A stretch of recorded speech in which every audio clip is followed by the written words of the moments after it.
Yo, what's up guys? Welcome back to the channel, and today let me show you how to add admin users to your Gusto accounts. Now, do you need help managing your Gusto accounts?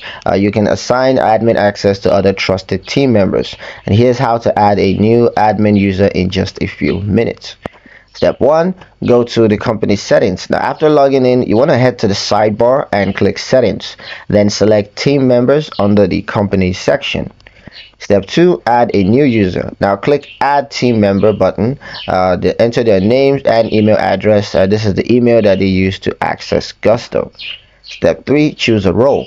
Now under permissions, you want to select full admin or limited admin, depending on, of course, what level of access that they need.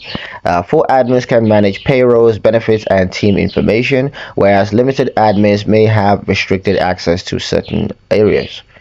Now, step 4, send invites. Now, click send invites. The user will get an email prompting them to set up their accounts and log in.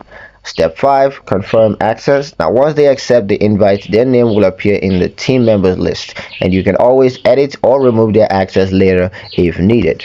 That's it. You've added a new admin to your Gusto account, making it easier to delegate tasks and stay on top of everything. And that's pretty much it for this video. Hope you guys liked it. Hope you found the information here useful enough. If you did, like the video, comment down below, let me know what you thought. Share the video with your friends and subscribe to the channel if you haven't done so already. And I'll see you guys in the next one.